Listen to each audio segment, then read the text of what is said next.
She'll get it open. Yeah. The heat's working really well.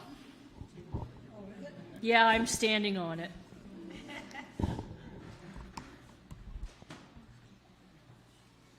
We good, Liz? Okay. Welcome. Thank you, everybody, for coming. I hope that I don't bore you. I just would like to say that thank you to the Presbyterian Church of Canada and our organizers, Laura in Nepal, Grace and Lily at the head office. I had the time of my life, and I mean the time of my life. It was an experience that was overwhelming. My slideshow hopefully will show you some aspects of life in a third world country, letting you know how blessed we are with living in Canada and what we have, and what they don't have, but they make the best of what they do have. So just a little bit of background in regards to Nepal. Nepal was a country that has only basically opened up since 1950. There was a revolution then, and that's when they overtook the Reina family, which was the ruling monarch at that time, and it led to the Shah monarchy taking over and establishing a democratic institution. And back then, in 1954, only 2% of the country was literate. And they had no electricity, water, and the monarch that was doing things did not care about the common people, especially the people in the country, the poor people in the country. They had found some escape tunnels in the 50s as things started to open up. And the Christianity started when a Christian came from India, and it was bird-watching doctors that came, and they started a hospital and hydropower, and they began missionary work, and they agreed not to convert people. They could talk about it, but they couldn't convert. It was up to the person to convert. So we'll start. I would like to introduce you, and I'm sorry that some of the pictures will probably look dark on the screen, but this is the team that went for Canada. There's myself, and then Jan, that's in, I'm going to go from the left to the right. Jan, she's from America. She is with the Mormon church, and she is actually the mother-in-law of the lady in Nepal that organized our trip. The next one is Monica, and Monica is from Singhampton. And for some of the people that know some of my Beamish family, she is actually the sister-in-law of one of my cousins in Minising. And we didn't know until until we were at the airport. And then Ming and Lily are from the St. Timothy's Korean Church in Etobicoke. And then Sarah, the young one, she is from BC, and her mom is part of the Presbyterian Church in BC, and Sarah's just graduating as a paramedic. And then Lily, she is one of our Presbyterian Church mission. Her and Grace both work for the ministry, or for the Presbyterian Church in Toronto. And Grace happens to be a friend of Kathy Finley's. She watched Grace grow up, the redhead. So it's quite interesting. And for going and meeting at the airport for the first time, we did have a Zoom meeting. We got along really, really well. It was really nice. It was a blessing to travel with these ladies. So this is the first spot that we got to stay in Kathmandu, and the places we stayed, we were blessed. They were beautiful, they were clean, and they had the amenities that everyone would expect at a hotel. And this place was interesting because the office was in another building outside of it. It was a building by itself. So the office is across the road from where this is. So it was interesting. And so when we got to the hotel, one of the first things we did, because we arrived very early, Kathmandu, Laura decided we better walk around and so we can climatize and get over the jet lag. So we dropped our luggage off because we couldn't get into our rooms yet, and she took us out. We had a meal, and we really kind of traveled around Kathmandu walking. So it made it so that we didn't go to bed till later on. So it really helped with the jet lag. But just some of the pictures is just some traveling and walking on the streets. The streets were horrendous in level, and there'd be bricks here, bricks like this. So it was interesting. And just the honking. Amazing, the vehicles that honk. A lot of people are on motorcycles, but the honking isn't rudeness. The honking is that they're allowing somebody to turn, they're allowing somebody to go around. It's a politeness way of doing things, so it was interesting. And a lot of the cars are electric. So the middle one is a very interesting picture because the home in the front is a typical home that we saw. I really saw quite a bit of it in the country area where we're, and then some of the homes that are in the other buildings that look a little newer. So it just made it interesting. And then the one, it's too bad you can't see it, but the electrical mess of the one is it's all wires. And it's all black because it's mostly wires. Like there's no common, it's just they're put there. And if there's electrical outage, I think it takes a bit for them to figure out which plug or which wire is the difference. So it does make it pretty interesting. And that's everywhere that you went. The electrical was unbelievable. And then some more in Kathmandu. First, we'll start with the house on the far right. That is Laura's place, and Laura is a paid employee of the Presbyterian Church of Canada, and she lives there with her husband and two of their children. And it's interesting because it's a rental, and the owner of the thing lives in the other house that you can see just on the edge. And it's a 3-level, very simple place that they rent. And you'll see the water tanks in the middle picture that's on the top. All the homes have water tanks like that. And it just kind of, that's how their water comes. And it comes from the mountains, the water, they get clear water. But by the time they get to their homes, it's not good drinking water because of the infrastructure of the pipes and everything. A lot of people use garden hoses. So it's just, it's not, to them it's safe because they don't drink. Like for us, we were always drinking bottled water. And that was the first thing we were told not to do, is drink the water. So it was interesting. And then a poinsettia tree. I didn't know poinsettias grew on trees. So I learned something new. So then a Catholic church. This is the only Christian church that we saw the whole time that we were away. And it was interesting. It was, the outside was just gorgeous, and the inside was very neat. And you'll see that there's no pews. Chairs are only for the really elderly. They sit on the floor. And when we went, the two nuns on the right, they're playing the drums. They were practicing for one of the services. So it was interesting to see. So the first little bit of the day of the Catholic Church, and then we got to see the Hindu pieces. And this here is the temples in part. And in Kathmandu, everything was, there was 3 noble families. And this is a piece of the first noble family here.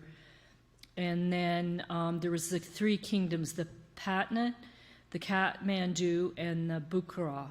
And there were the 3 palaces, and this is the Patan Palace. And we were walking in Old Patan, and it was beautiful. The picture on the right-hand side, we actually had to pay to walk in that area. And the history and just looking at the temples and everything was phenomenal. So this is the Hindu piece of it. And then when we walked a little farther, we saw the stupa, which is the Buddhist temples. So it just kind of, and they were within walking distance of each other. So it's just the piece of the religion. And the light that's on the left there, you'll see a light.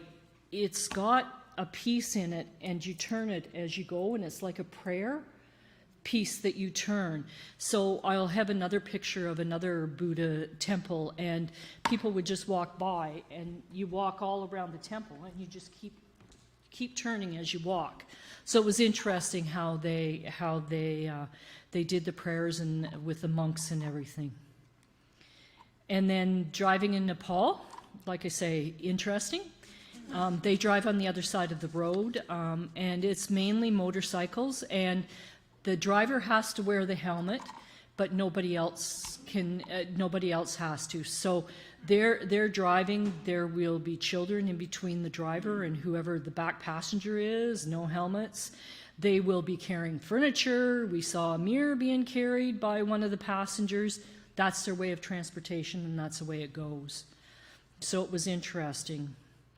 Then the next day is we got to see some Hindu beliefs, and this, I'm sorry if this offends anybody in here, but where the flames are, that is a body being cremated.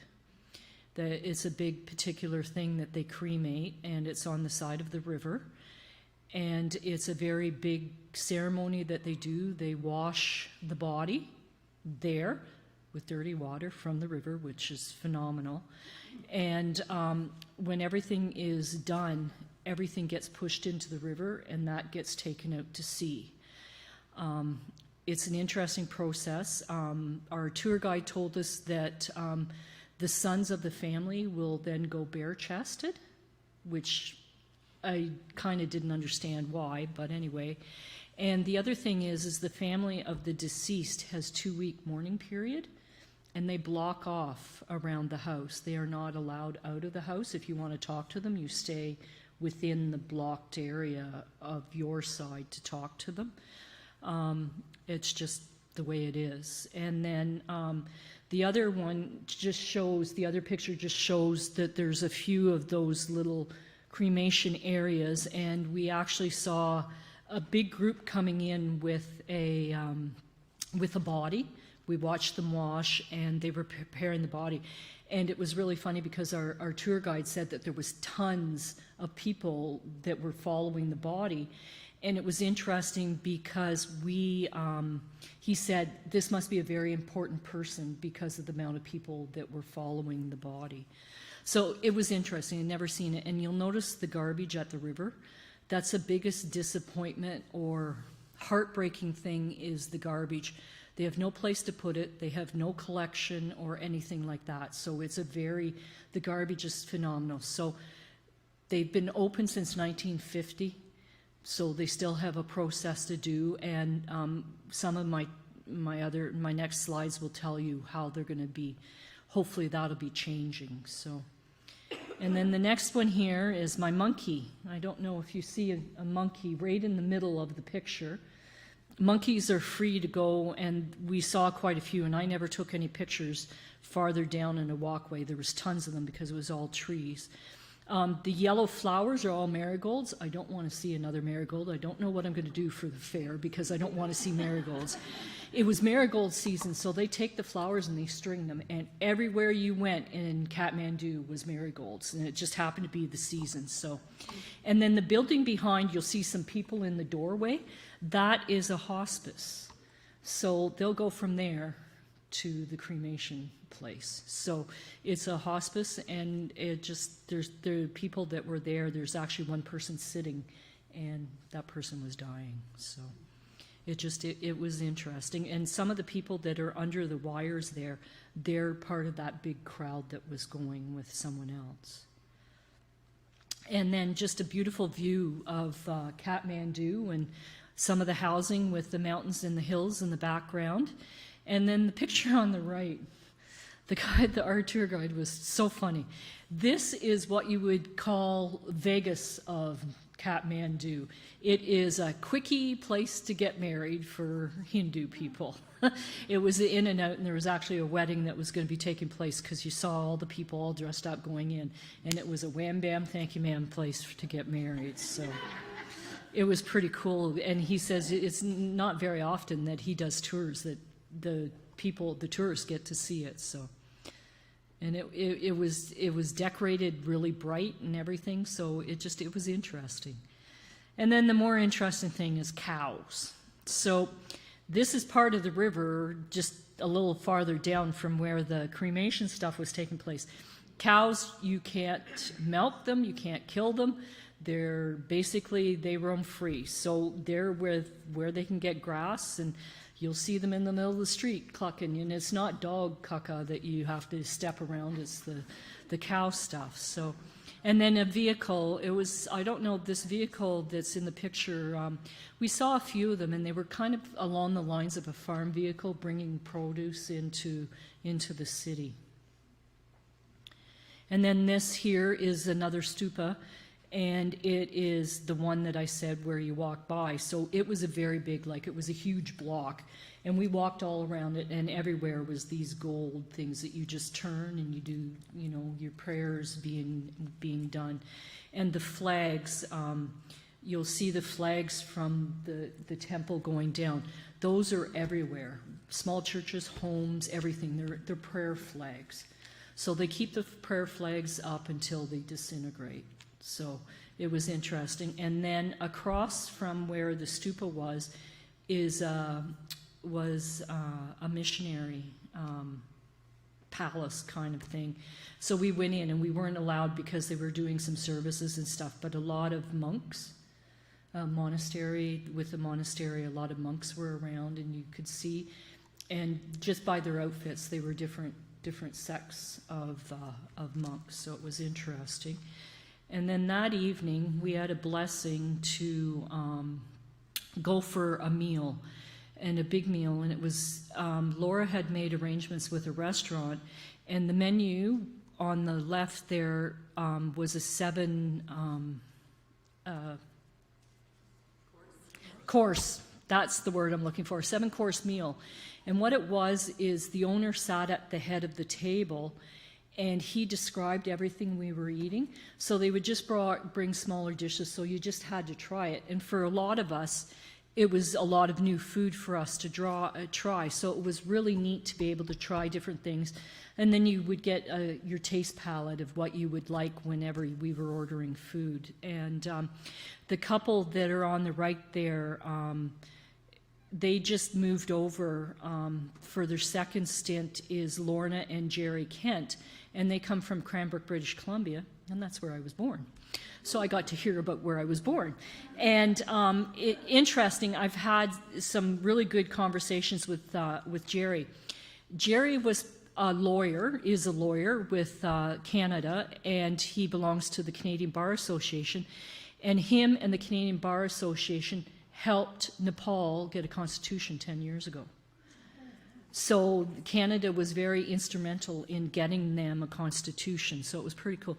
And then we ended up talking curling. And for some of our ladies, Dixon ladies here, is he played Martin way back, and he beat him. And I don't know how we talked about it, and talked about Russ Howard, and I just said, well, I know somebody that played in his team. You do? And yeah, his name is Tim Belcourt. And it was quite funny. He goes, how do you know them? Because that's where I come from. So anyway, this small world is, when I travel, I really have a small world. So this was a really, really neat thing, and it was very enjoyable. And it was one of the things that Laura just thought of. She had been to this restaurant numerous times, so it was nice, and it was a pleasant time to be able to find food, because man, oh man, I couldn't get beef for all the tea in China. Beef and cheese is what I craved the most when I came home. And then some more Kathmandu. The picture on the left is actually a water kind of springy area, and it's usually full with water, and especially with the monsoons and everything. But this is where people, if they didn't have any water at their homes, if they didn't have the pump outside or anything, this is where they would bring jugs and get their water. At this point, when we got there, it was dry, and the tour, she wasn't sure how long it had been dry for, but it usually isn't. Excuse me. And then the middle picture is a filter system that they've just started producing. And so people, a lot of restaurants definitely have the filter systems in the restaurants. And some of the homes are starting to, and because they're being educated that the water is not as good as it should be. The only thing with the filter system is the filters are still expensive. So people tend to not get them right now until the price comes down. So it's a new technology to them that they haven't seen. And then the gas station. This is one of maybe 3 I saw in the whole country, and we were in different places in the country. It just, they're far and few and it just kind of, it was going by to see that it was a gas station, and there was actually a car there, so it was interesting, but most of the cars are electric. So, and now we'll get into the reason why we went. Is we went with to see, and Laura, the organizer there, she works for the United Mission to Nepal. And the United Mission of Nepal is where there is a whole bunch of countries that give money to the UMN, and that money is distributed to do things. So some of the countries that give money is Australia, Finland, Germany, Ireland, Netherlands, Norway, Sweden, the UK, USA, and the Presbyterian Church of Canada, their Presbyterian sharing. So this is the basis of why we went, and it was very interesting that UMN, by the colors there, is each of the color spots are the different districts. So they have different districts, and the districts have a program director, and they have district clusters. And so these clusters kind of, they go into schools and help govern the schools. They work with women's groups. They work with women's abuse. They work with farming, child marriages they help. And one of the biggest things that we learned, that some of the things that they help fight with in regards to, they'll set up men's group and women's group, is a lady that has her menstrual cycle in some of the poor areas gets shifted to a shed. During their cycle, they're not allowed to come in. So it really, the quality of life for them, the quality of life for the family inside the home and everything. So they're trying to teach them, well, perhaps you could have a room within the house if you need to segregate. So it's all that part of the learning cycle that these project directors and people work with. And they have 3 goals: to ensure the quality of work that they do, they build up the capacity, and they promote learning from the people that they do teach. And they do home improvements, the women's groups, they have group leaders that empower to change.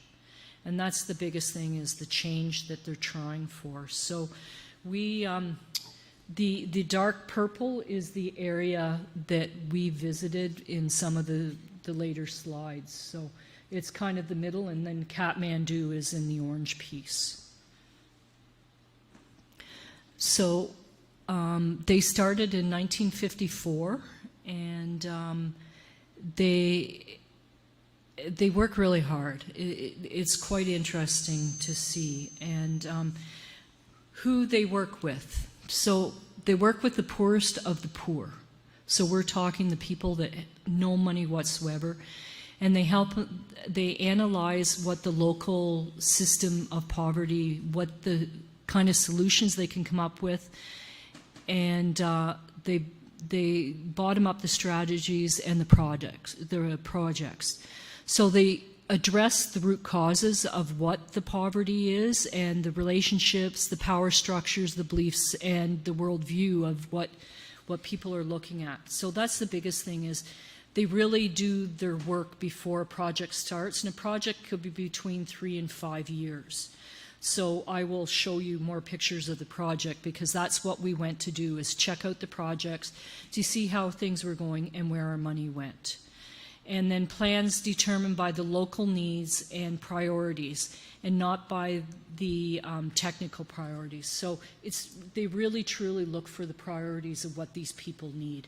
And it just kind of really made your heart feel that they really, really were trying to, because the people that they work with are the ones that will go back into the communities and work with other people. So it's just not going to stop with this group of people. It's going to spread out. And then this here is the headquarters. So we went to the headquarters and we had lunch, and very small green space at their headquarters, and it's nice, and it just kind of the chairs, and it was nice just to have lunch outside and everything. So this is part of where the money goes, is all the money gets combined, and it really truly is not overhead money. It isn't like, it is some of the wages and it is some of the rental of the building, but the majority of money goes to help the people, goes to the people. And I can't stress that enough, that it's one of those organizations that it does go out.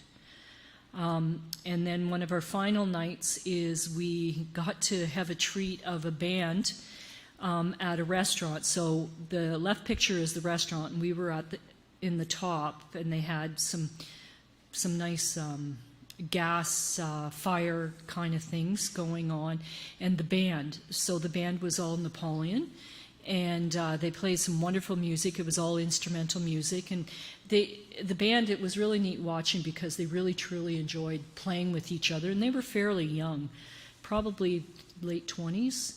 So it was nice. It was a nice evening, and we got to eat momos, and momos are very popular, and a couple of the girls, I think that every place we went, that's what they ended up ordering all the time. So it was a nice way to end our time in Kathmandu as a group. Then we flew, so you get to see some mountains and scenery and everything like that. So it just kind of in the cities of how jam-packed they are. And then we went into the country.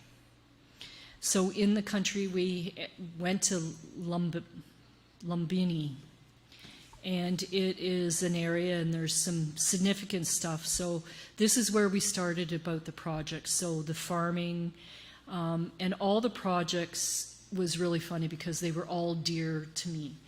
There was farming, mental health, children with disabilities, and what was the other one? Oh, youth groups. So it was everything that I do in my life back in Canada. So I was just in seventh heaven. So you'll see the goats. A lot of families in the country do have goats. It's the women that look after them, and you'll see them kind of in and around the house. I'm not sure if they go inside the house, but they're pretty close to going inside the house. The fields, just the picture, it depicts, like, the field is probably the size of this sanctuary. The fields aren't very big. I don't know how many pieces of that field they would own. They had just taken off rice. Rice is big in this area, and after they take it, they harvest it off. They burn the fields. So that's one of the learning things they're really trying to do, is to stop the burning, because the smoke and the pollution is really, really horrendous. And then kind of like a co-op is the other building. You won't see doors in a lot of these buildings. It's quite unique. If in any of the housings, it's curtains. So this is a little bit of a co-op, and people, whatever they don't use and they need to get rid of, they'll sell it. So the first place we went to is Lumbini, and this is a mental health support group. So the people on the left-hand side of where I was sitting, they are all members of the support group. They all are from the thing. And so what are you doing? So their support group, they've been diagnosed usually with anxiety, a little bit higher than that. And so the two workers, the one is in the blue with his hat on backwards, and the lady, she's in a burgundy colored outfit. And so they kind of are the district supervisors or workers that'll come and work with this group of people. They'll have a little bit of counseling background. And so I asked them, what are your problems within mental health? Problems with stigma, lack of government support, and proper counseling. Canada, stigma, lack of government support, and things. So when I told them that's exactly what we have in Canada, they couldn't believe it, because we're a third world country. They thought that we would be way better with mental health than they are. No, we're not. So it was pretty cool. And then the members, they have a safe place to talk. So, I mean, this was one of their things. One of the gentlemen in the light blue shirt at the top of the picture, he's the brother of the gentleman in the dark blue shirt. And so he wanted to give about how his support is and how they're supporting him to support his brother. So this is a start. It was the second or third year of a 5-year program. And so these people go back into their communities, and if they know somebody within that needs some help, they'll pull them into the support group. So right now, they started with only a few, and I think they have about 12 members now. So it was neat to see that it's the beginning. They're beginning, and later on we'll talk about some more mental health. But this was nice to see, and it just sitting down, crossing your legs, man. Everywhere we went, that's what we had to do, and holy, it's not good for a 60-year-old. And then the fields, the rice burning and the burning of the fields and everything is just, it's very picturesque, the country and everything like that. So it was neat. So hopefully along the lines they will stop the burning, and they'll figure out other things, because all the fields are done by hand.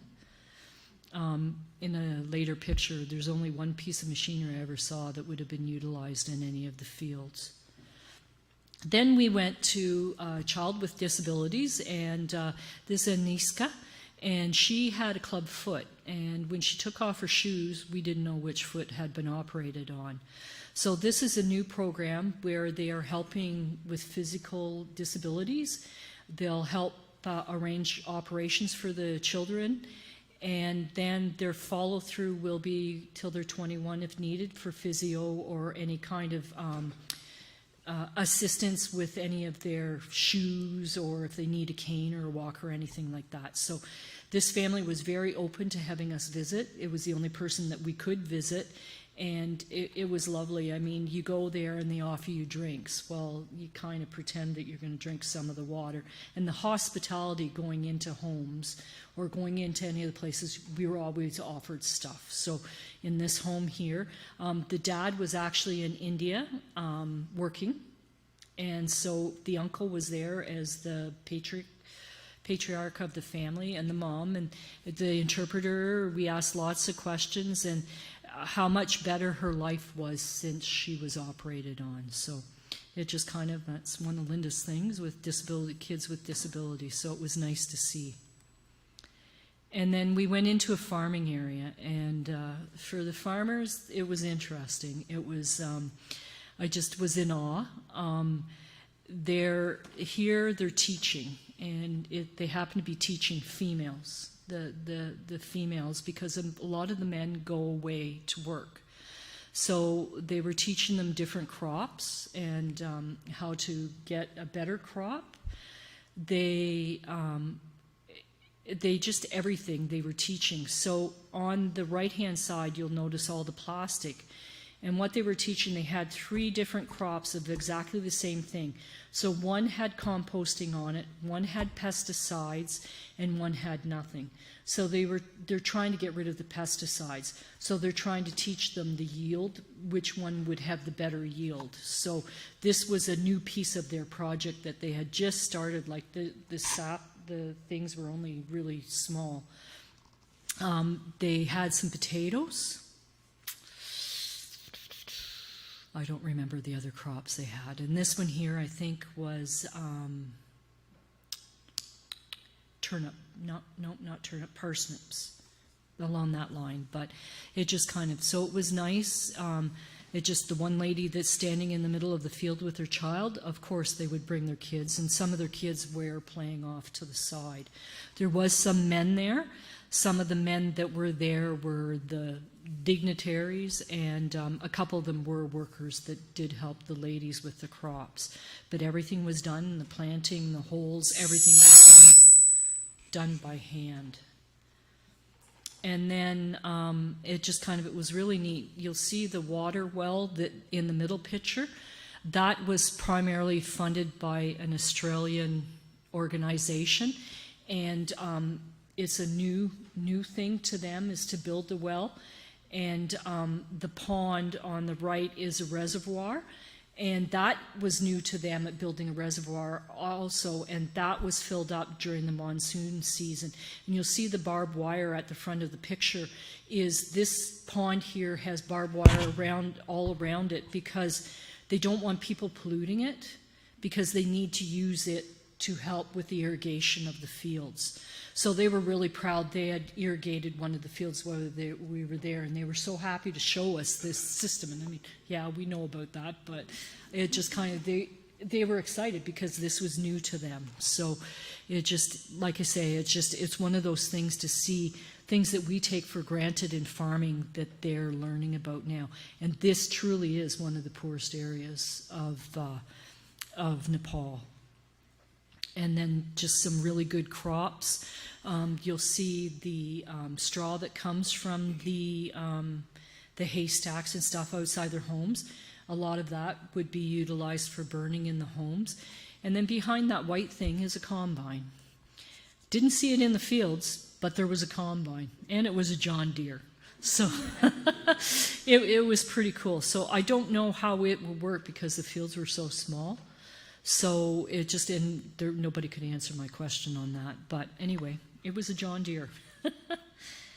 And then just a couple of pictures.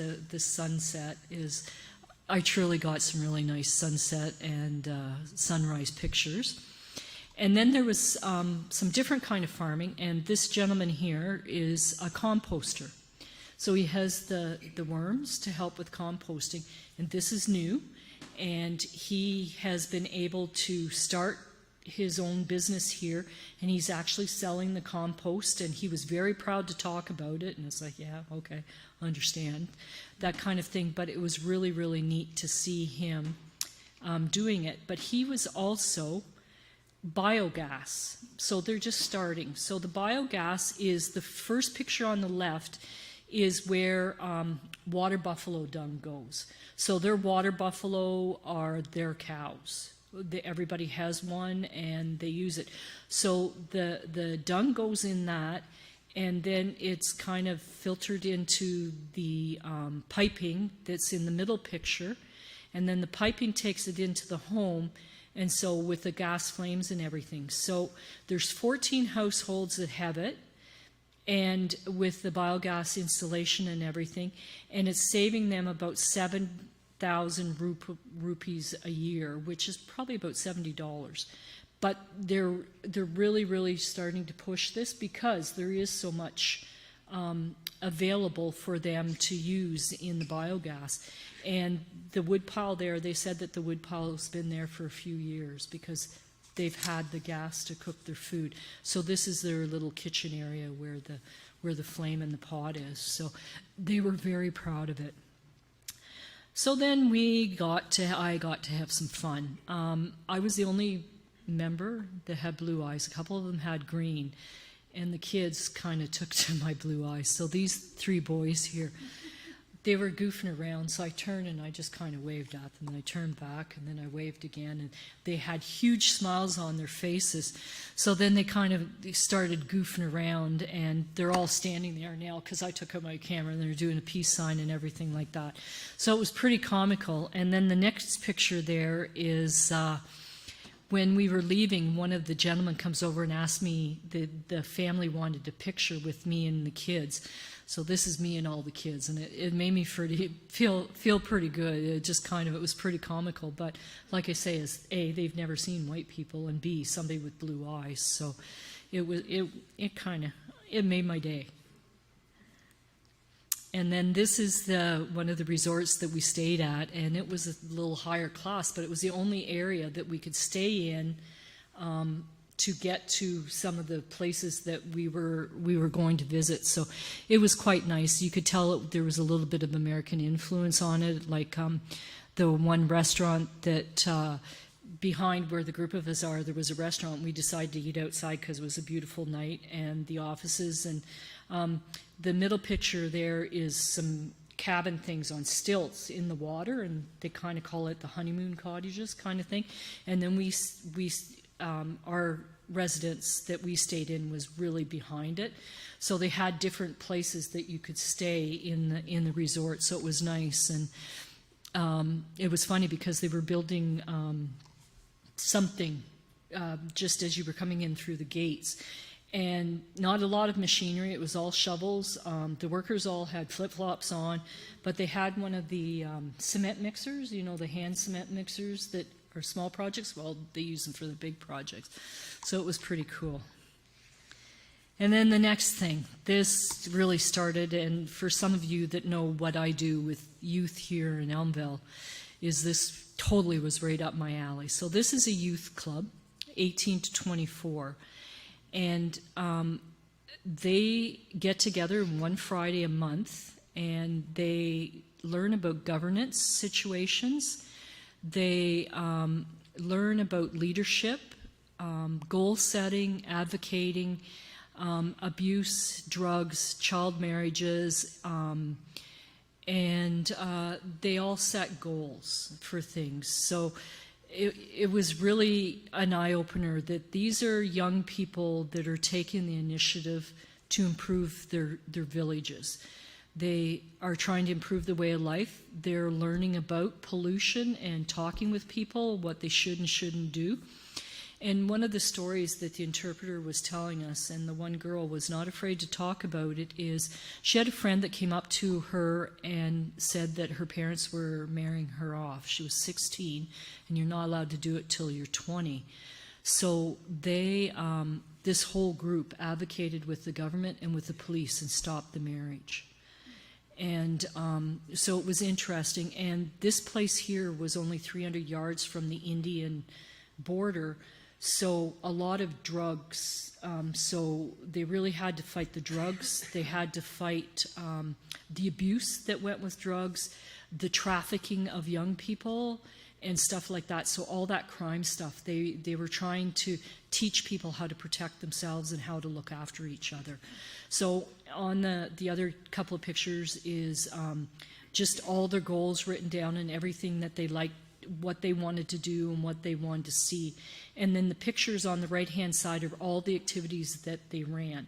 So they ran homework clubs, they ran sports activities for the youth, they run some festivals for the whole town to do. So it just kind of, it's along my lines of my junior fair board. It just kind of, it was really neat to see that these people would be going into their towns and making a difference in their towns. So it was neat. And when we went, they did the red mark on the forehead, and there's a name, and I couldn't find it in my notes. But wherever we went, they did something. So that we usually got a flower with like a fern in it as a gift.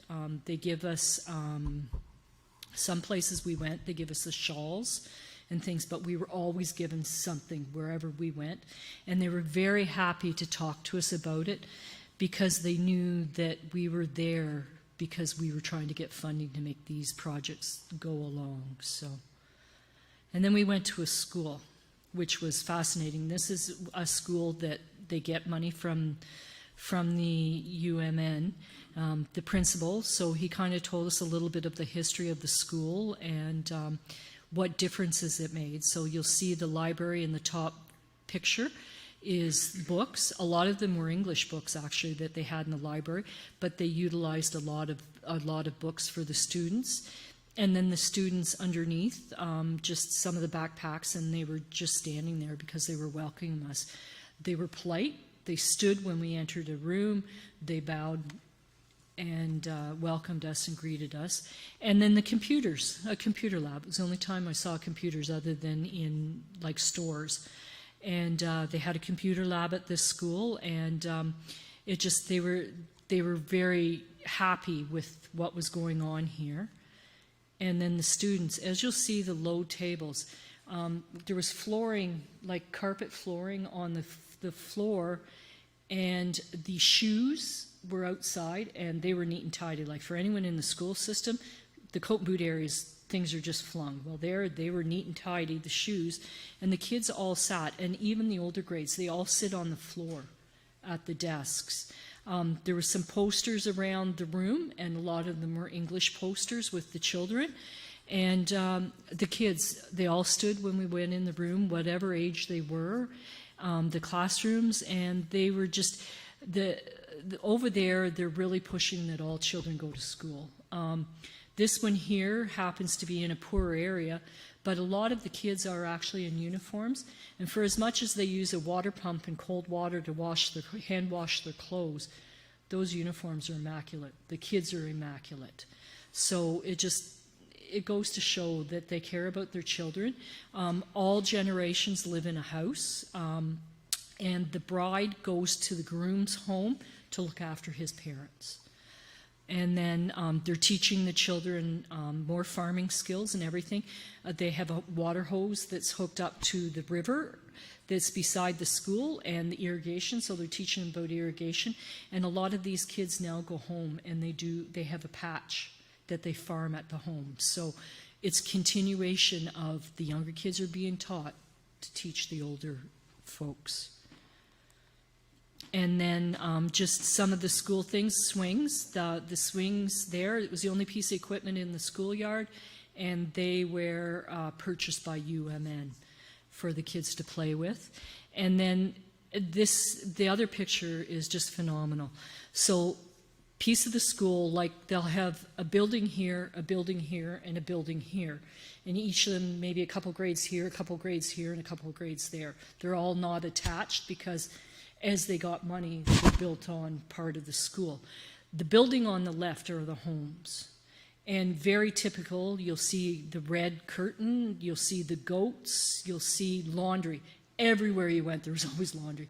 They're always doing laundry because they don't have a lot of clothes. And they'll have the pumps that you just go the pump up and down the old way, and that's the way they bathe. And they said, well, do the older people bathe? And they said yes, that they have some kind of shawl thing that the older people wear, and they'll shower, kind of bathe. But they all bathe outside, and I mean outside in their front yards. So it's just the way, it's what they're used to. And then we went to another youth school, and this one here was the older kids. They had the same kind of system. So where the youth group was, the 18 to 24, this is the school-age kids, and they have the same kind of youth group. And it is very similar to social justice groups that we have here in Canada now in the school system. So they're also fighting, they're advocating, they have some teachers that are part of the team. The two girls that were kind of the presidents, they sang a welcome song for us and everything like that. And then down in the bottom picture, all the men that are in the light blue shirts are all the teachers. They all wear the same clothes. So, excuse me, that was new, and then the students were all in their uniforms. And it was neat. And then the superintendent was there, and he played a machine. And I have it on video. And the machine is kind of like an organ that pumps, a piano, and he sang, and he's playing the piano, doing this, and singing all at the same time. And the machine, it's only about this big, kind of bit of like an accordion too. And it was very fascinating to watch. And any question that we ever had, they answered. They didn't mind answering, and it was neat just to see the school system. They didn't have a lot in the schools, but what they did have, they made the most of, and they were training the kids. What's the official language? Nepalian. Nepalese. Oh. It's their own language. The people that spoke English, some people spoke English in the cities, in the shops, and then the district, like the program directors and stuff all spoke English. So they're starting a little bit because they do have a little bit of English in the schools now, so they're starting to do English too. And then a little bit more of the farm stuff, and they were shifting some, these are water buffalo, and I always thought they were cows until somebody straightened me out.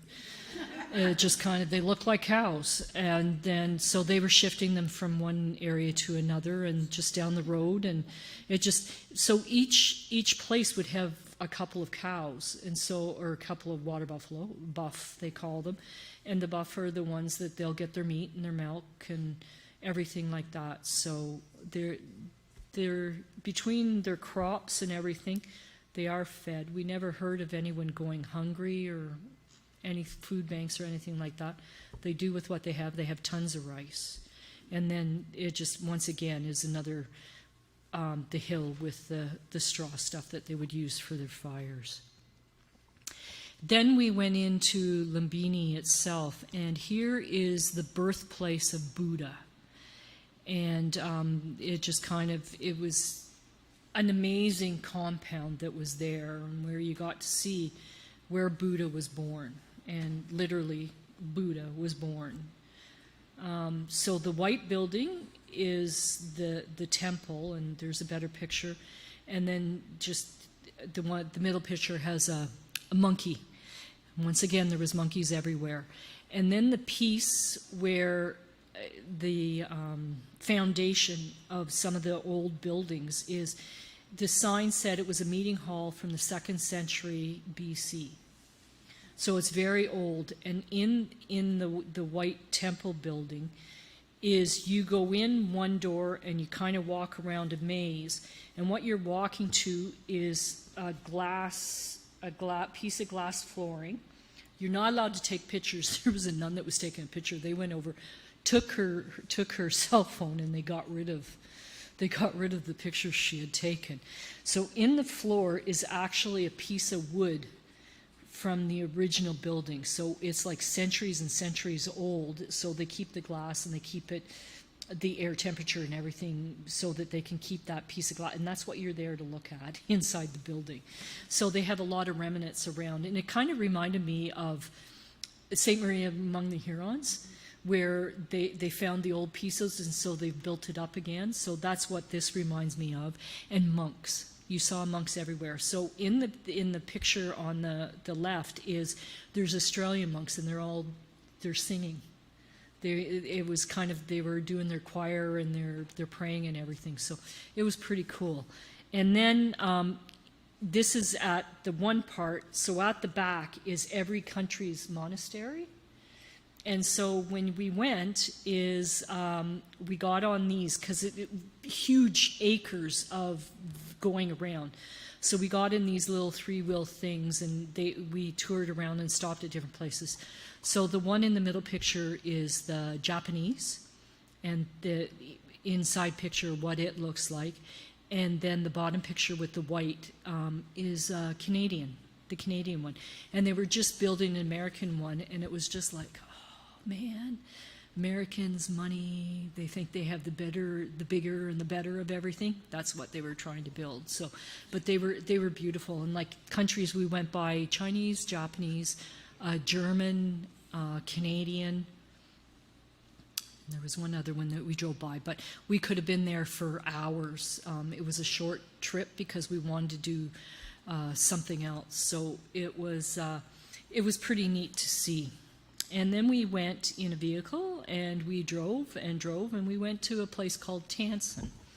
So this is another amazing piece. This is the Tansen Hospital, and some of the scenery that's around the city of Tansen. And this is a Christian hospital.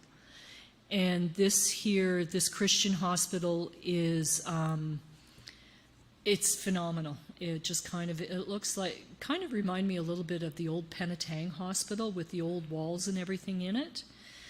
So the picture on the left is the compound. So it's a compound, and it has all stone walls around it, and it has buildings, and it has a nursing school, it has the hospital, it has residents for doctors and families to stay in, some housing for them to stay in.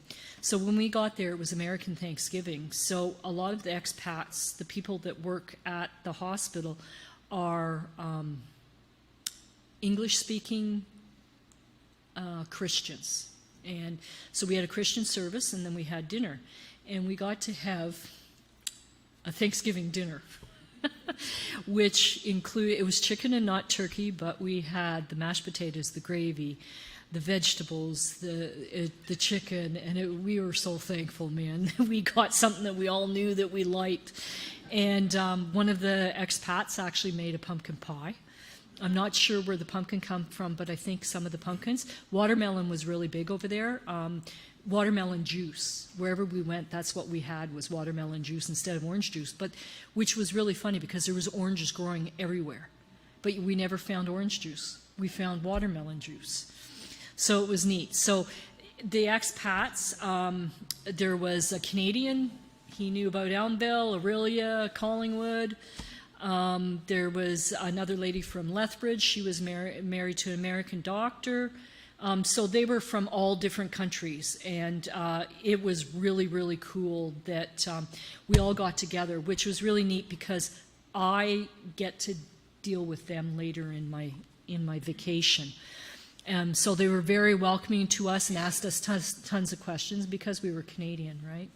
It just kind of, it was a nice time. There was Australians, Switzerland, Sweden, American,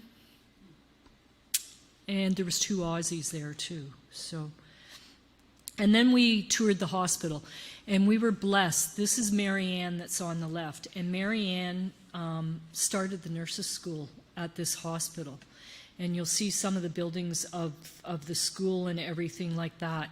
And absolutely phenomenal with the hospital is they have a lot of new things. They have a lot of old things. You'll see an incubator here, a baby incubator in the one picture. They actually use that to test for leprosy and not hepatitis. So because it's controlled and you put your arms in and everything like that, they're able to do the testing in it, and then the air is ventilated outside. With the hospital is the bottom picture. You'll see a man carrying a silver tray, and the silver tray is food for a patient. So when you become a patient in the hospital, and both hospitals that we visited, a family member has to come with you. So they'll bathe you, they feed you, they look after getting your food, they look after everything, and they're taught, if you have to have exercise, they're taught how to do it for you. It's not the nurses and it's not the doctors. It's the family member that cares for the people in the hospital. So it was interesting to see that piece of it.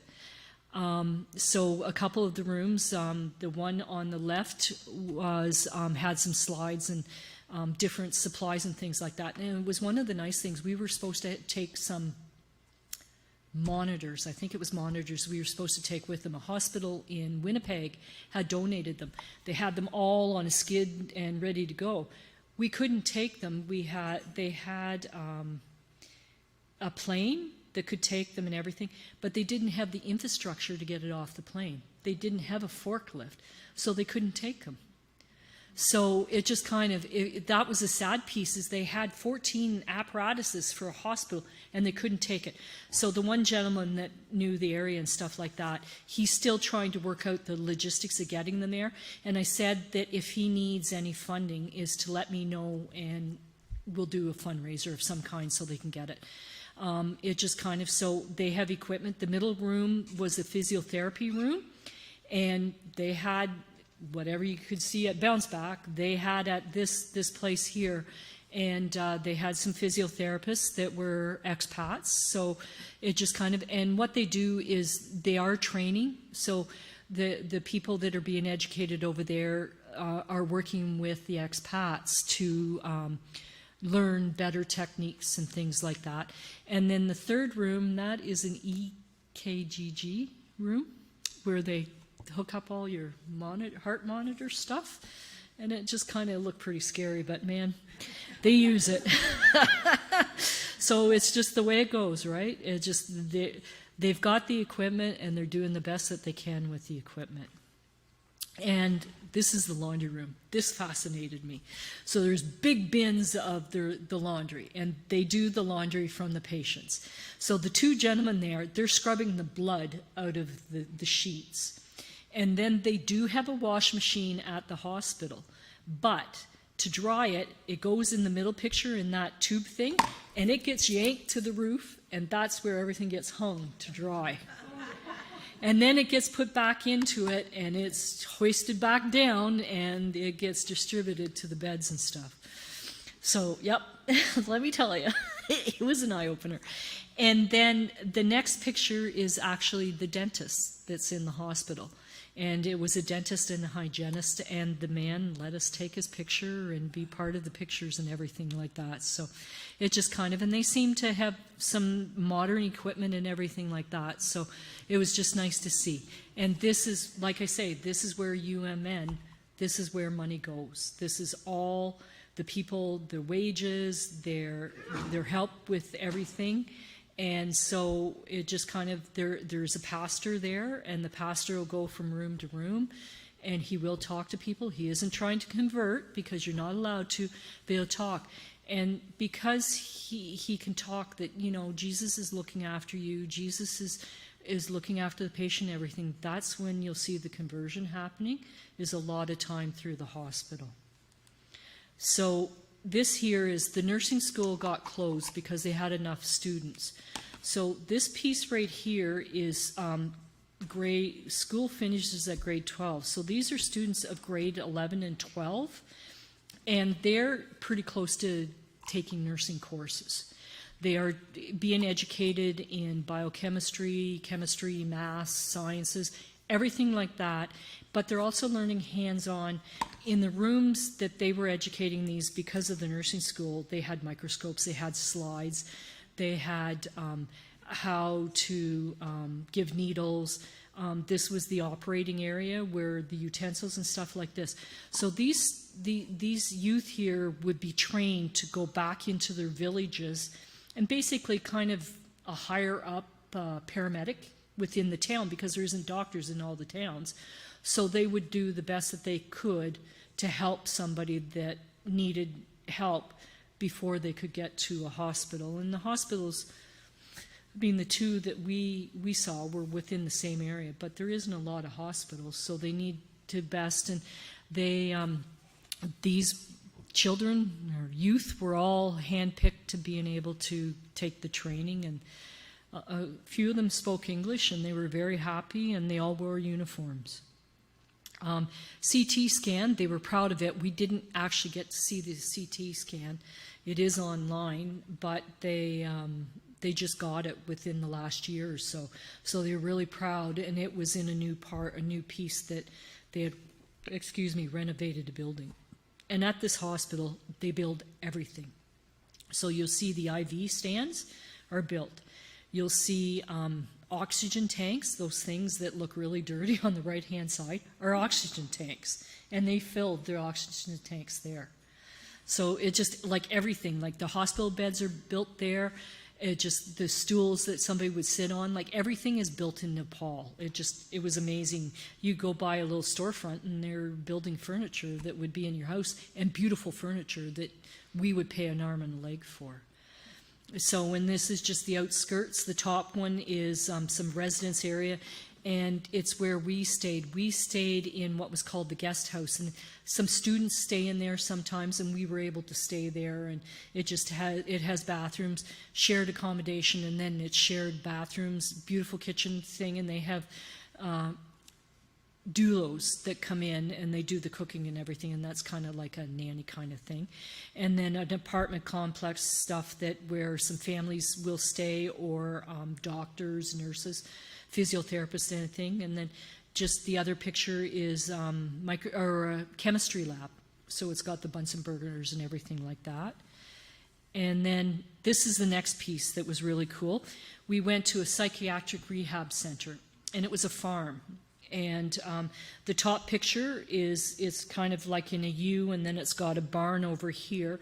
It's a residence. It's got 9 people there, and these people are homeless. They have no place to live, and they come and live.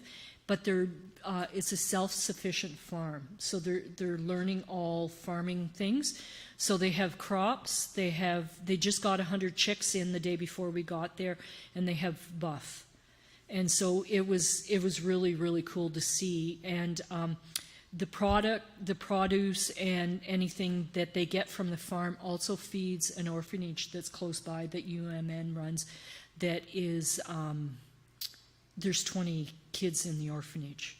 So this is the welcoming, and this is where I got my shawl from. That's a pastor that helped start it. And you'll see a young lady in red. When they first found her walking on the streets, she shied away from everyone. She wouldn't speak. She had lots and lots of needs and everything like that. As you can tell, she was right in amongst all of us. So it had taken a good year for this to happen. So this is an ongoing project that will continue. The workers on the left-hand side are clearing an area where they're going to start to raise pigs. And the lady, the shorter picture is because she's kind of down a little bit. She was the one that was moving the rocks. The men weren't moving it. She had a thing that went over her head, and she had rocks, and she was carrying rocks around. I saw it. There was one lady in another place that we were doing, the way that they do it, and I have another picture, is she had a whole bunch of bricks on her back, and she was the one carrying the bricks. So it was fascinating. But this is a view of the thing and all the hills and everything, and the road. All those rocks right there, that was what the road was. So they're hoping to get the road a little better to do. But it was fascinating, and the people that they're helping with this was really cool. And then we were traveling to another site, and we had to stop for a bathroom break, and we found this bridge. I am scared of heights. I don't like walking on bridges like this. This here was phenomenal. I was the first one on it, and I was gone. It had wires, and to this day, I don't know, with their infrastructure that they have over there, how they built this. It had to be by helicopter from someplace else, because the structure that held this bridge together and the architecture of the way it was phenomenal. And I felt so safe on it. We didn't walk to the other side, and it was in the valley underneath. So there's just a couple of pictures of some of the vegetation in the fields and the creaky river thing that ran underneath it. But I never felt so safe in my whole life as I did on that bridge, and it took a lot for me to do. Then we went on to the next piece, and the next piece is the International Nepal Fellowship. And this is where the Presbyterian World Service and Development, where their money goes when you put money into that, and also the food grains. And I know some farmers within the area that help with food grains. Their money goes into this organization also. So we got to see. So this here is more plush than UMN. Their grounds was phenomenal, and the buildings were nice, and it was good. And they're same thing. They're working with the poorest of the poor, and they have 2 hospitals associated with them. So this was just going in, and this is an example of what the ladies wear of carrying stuff. This was actually a beggar, and they had waved her off. No. But that's how they carry it. They carry it around their head, and whatever they're packing on the back, whether it's wood, and it's always the old people that have all of this stuff that they're carrying and working to. And so these are the map is the areas that they work. So they're farther west than what Tanzan, where we were in Tanzan, that they work with. And so their biggest one is the Green Pastures Hospital in Pokhara. And the one picture is the map area of it. And it's a beautiful site. It's seems very modern. The bottom picture is the waiting room. It's outside. So they go up and they'll register, and they have to register with somebody coming with them, because that person is looking after them. If they can't afford it, they'll figure out the amount of money, how much money they can afford. And if they can't, 2 windows down is where you'll go speak to the social worker to get money for money to help you pay. Nobody gets turned away. The top picture is just a nice little picture of some of the area of some of the hospital.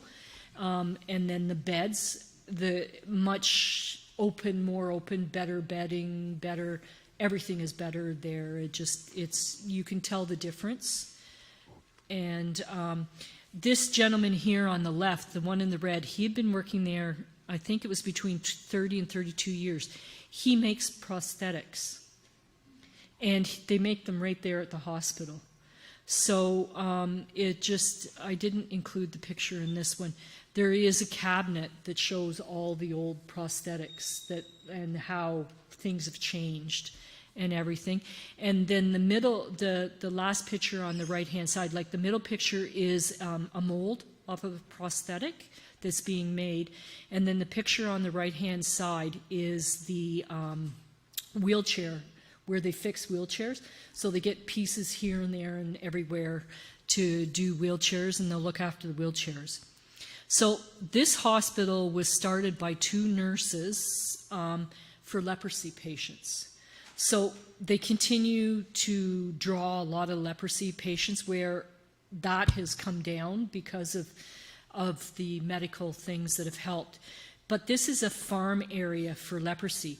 So what they're doing is they're teaching the people how, because their hands all get kind of arthritis looking, is they'll teach them how to hold the implements and how to farm safely and what they can farm. So they're teaching them to go back into society and be good citizens and make themselves feel good about what they're doing. So this was a really cool piece to see at the hospital. They had a new ear clinic and everything. They had the room, like I was in a room in Barrie, where, they do the hearing tests and everything. The only thing is their hearing aids come from Switzerland. So and I asked that question because everything else is made in Nepal. And then I got to see some special needs kids, and these were really heavy-duty special needs kids. They had a group where they were teaching the parents to work with the kids. So their age range was, there was comfort, 4 or 5-month-old kids to probably about 12 or 13. So we went in. We were actually in there with a lady that was teaching them songs and stuff, and she was touring. So we were playing like a parachute game with the kids and stuff like that, and I got to cuddle with one, and I was happy. I actually didn't put in but a prosthetics, the same as some kids wear that have prosthetics on their feet. So I was in 7th heaven just seeing, and it's the same thing, trying to teach the parents how to cope with their kids. And then after that, we got to go on a little boat ride. So the middle picture is there's 2 gentlemen, and it's like a paddle boat, except for there was 8 of us on the paddle boat. There's two men that paddled, and we went on this private lake, and we zoomed all around the private lake, and it was really cool. So we actually got them to land where we weren't supposed to land because we wanted to see Disneyland. So this is Pokhara Disneyland, and it's got the rides and the kind of C&E little booths of food and whatever, and it was pretty cool. So the 3 ladies in the top right-hand picture is Grace, Laura, and Lily, and they were the ones that organized the trip. And then it just and just some of the rides and stuff that they had there, and it was kind of like a mini Wonderland a little bit. It was fascinating that we had seen this. So we were really lucky to be able to do it. And then when we were driving back, they said, well, do you guys want to go up the gauntlet tomorrow morning at sunrise? Yes, please. So away we went. 4 o'clock in the morning, we're up so that we could be on the bus going up the mountain to see the sunrise with the mountains and the hills. So this is at the top, and the picture on the left is a god, and it's a god that supposedly the king decapitated his son and placed an elephant's head on the body.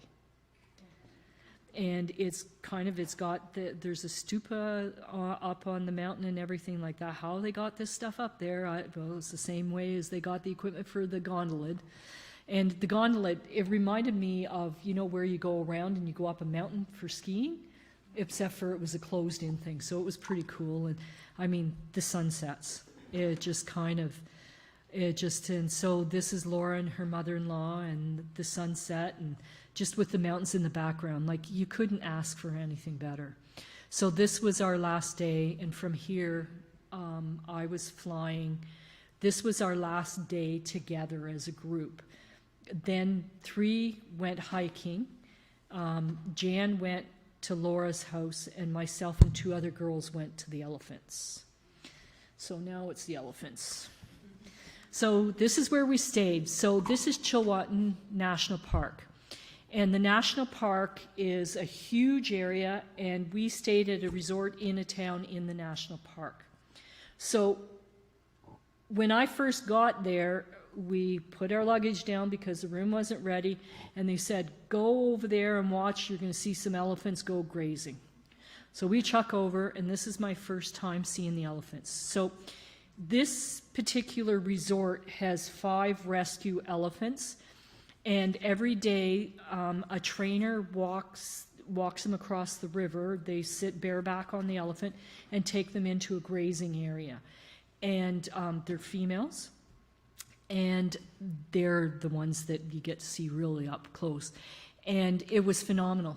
I'd never seen elephants that close, and it was really cool. And these elephants, this particular resort does not offer back rides, no riding on them. They care for these elephants. They care of what is happening with them and everything. And 2 of them got pregnant by wild elephants. So on the outskirts of this particular town, the wild elephants and the tigers come in to the town, and we didn't get to see it, but there was one that had given birth, and there was one that was pregnant. And I'll point out that elephant to you later on. So when we got there, we got to see a sunset, and it just this was a big part of our tour, and it's like, it's any other sunset on the water. But anyway, we got to see some crocs, so it was pretty cool. But just that's how close we were to the elephants, and these are the elephants that I got to have breakfast with. So it's just across the river, and we went in a canoe to go across the river to see them. And we also saw I don't think I have a picture from here, but grazing the second day was a hippo had come into this area to graze and come across, and it was a wild hippo. So they are amongst the cities and stuff like that. So this is the canoe that we went across the river, and but this is also, we did a canoe trail down the river. And it was pretty early in the morning, and it just as the sun was rising and everything, and they wanted to show us some things. So we got to see crocodiles and deer. There's 2 different kinds of deer that I saw numerous times in here and in the jungle, and they were white spotted deer and hog deer. And the hog deer were huge, huge deer. Lots of crocs, and rhinos were in the jungle. And then once again, another walkway. This was in the town where the 3 of us, we decided to do some exploring around, and we walked across. And then the picture in the middle of this one here is a police, kind of not an office, but more of a lookout kind of thing. You weren't supposed to take pictures. Well, hiding on the left-hand side underneath where the picture that I'm in is these guys and they're doing a video. They do a YouTube video, and the guy was dancing and singing and stuff. So I pretend I was taking a picture, but I just moved my camera to take a picture of the police lookout thing. So it just kind of, in the park, when we did the jungle tour and the jungle walk, where we started to, because you have to pay the fee to do this, is guys with machine guns. The police all had machine guns with them. And yeah, that was scary watching, because you didn't know what was going to go on. And then just once again, the elephants across the river. And then this is the Jeep we went on. We were really, really blessed with the jungle tour. We did a jungle tour in the afternoon, and when we were going through, we were supposed to go to some kind of museum, and as we were finishing the jungle tour, we went by where the museum was, and we all turned it, yeah, we don't want to go there. So we made arrangements to ask for a jungle tour again, and they did a jungle tour with breakfast. And why we want to is that's maybe when we could have seen the wild elephants and the tigers. So it just kind of, but we had the most amazing tour guide. He knew his stuff. His English was impeccable. And it was really nice because it was just us three girls that were doing the tour. And he talked in a really low tone. We talked in a low tone. And he would just tap the driver if you wanted him to stop. And it was really nice because you'd see the other truck Jeeps full of people, and they'd zoom by, and they were quick, and they were missing animals that were in the bush and stuff like that. So it was really sad that they really missed out. But their noise, I think, is why we didn't get to see the wildlife that we wanted to see. So, but we did get to see rhinos, and they were up front and pretty cute. So this was a closer view of the rhino. Over my shoulder there is the rhino. And just some crocodiles, birds, monkeys in the trees. They were pretty cool. And then the rhino, he was bathing in the pool, and he was upside down in it. And I don't know if you ever see rhinos with birds on their back, that they're getting the ticks. They're eating the ticks. So something new I didn't know. And then the deer, that's a hog deer. Like, it looks like it's 12 months pregnant. Like, they're huge. And that was the closest we got to a hog deer, because they were in the bush quite a bit. And kind of like a pelican, blue heron kind of bird.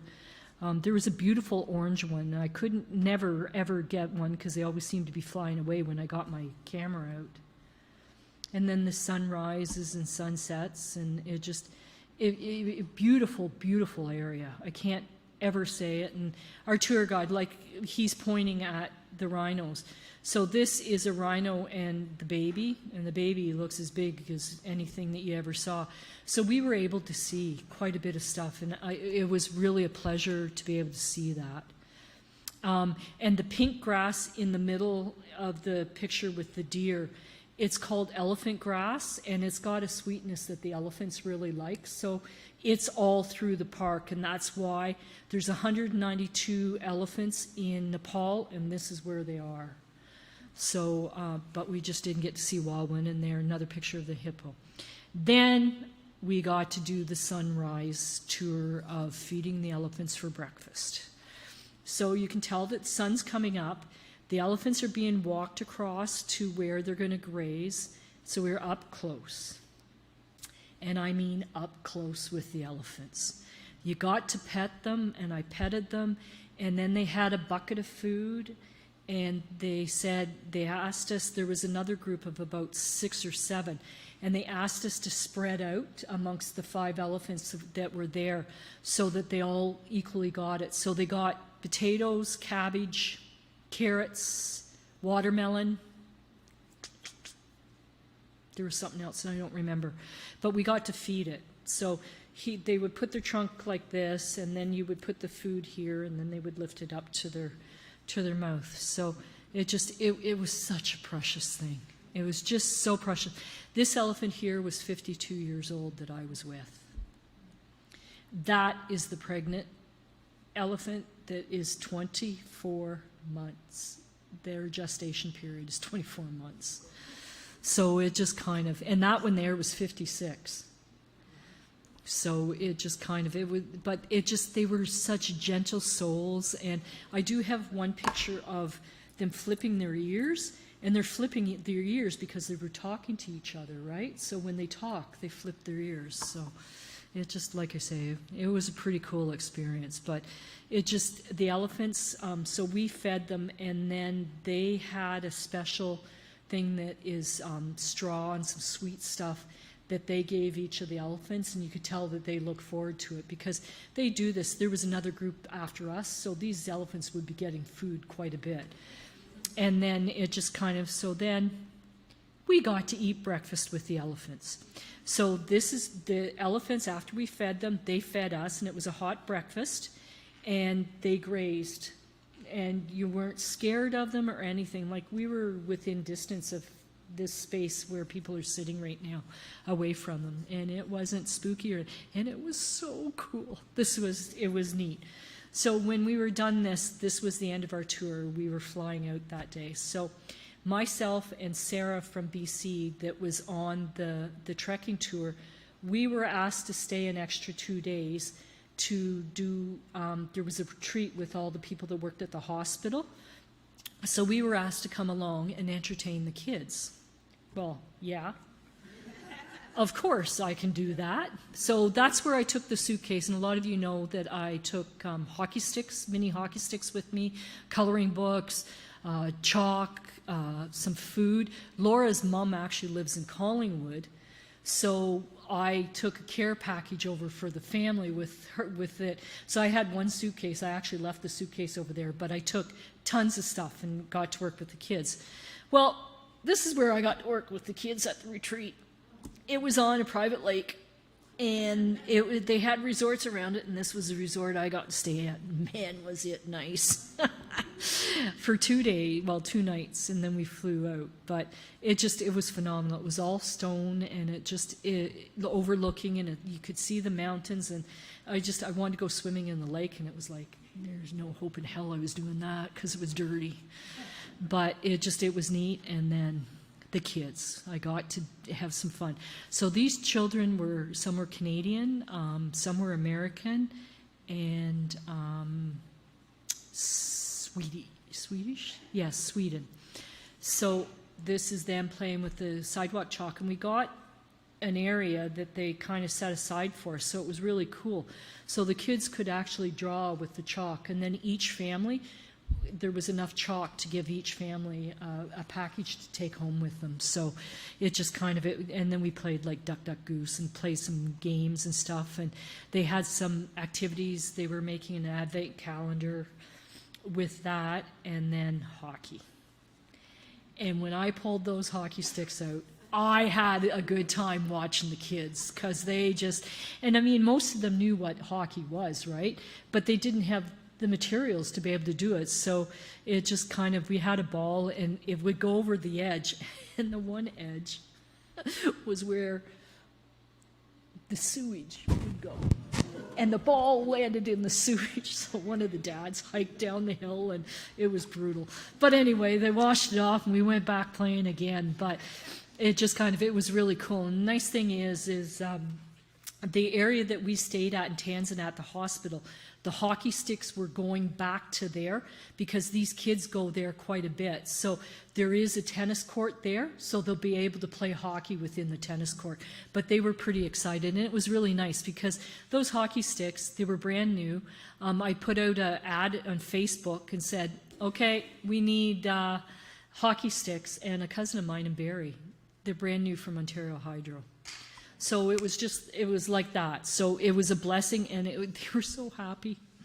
Anyway, it was neat, and we didn't have to do a lot of time. We had a lot of free time, and it was lovely. The kids were really good, and we connected really well. Sarah and I both connected with the kids to the point that this is Annabella. She goes, I want to eat with my teachers. So as soon as she met us, she came, and every meal she would sit with us instead of her mom and dad and her sister, and she'd come and eat. And then we asked for a picture, and it was really funny because she said no. because these white children are told not to have their picture taken with anybody. And so it just kind of, and then I asked her mom about it, and then her mom said, yes, you can have a picture with Linda and Sarah. But it was interesting that that whole knowledge I didn't know about, but the kids had been taught about it really quick. And then this was the boat we were going back, and two of the boys, Augie and Toby is the Canadian one, and it's his dad that's organizing the medical supplies to get over. He's from BC, but knows this area. I think he might have worked in Aurelia at one point.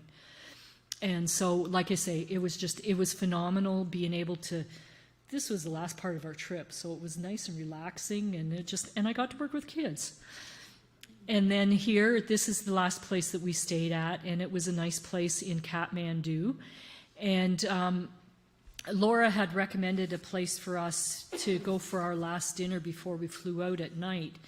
And so it was an English restaurant kind of thing. We went, Sarah and I went, and I got a full English breakfast with proper bacon, the proper English breakfast, so it was great. And then we got scones with cottage cheese and or cottage cream and strawberry jam, and that's what we took to have at the airport, because between the two flights was a 4-hour window, and it just kind of, and we wanted to eat before we got on our 15-hour flight. So it was great. It was nice. And then Laura and Mitch and Janet actually showed up while we were eating, so they had come to it. But it was gorgeous. It was nice and bright, and it was totally different than any other restaurant we were in, because it was all British influence, because the lady was from Britain that owned it. So I had teacups, and if you had a cup of tea, you got to pick what teacup you got. Marlene, I thought of you with the teacups and the teapots, so it was cool.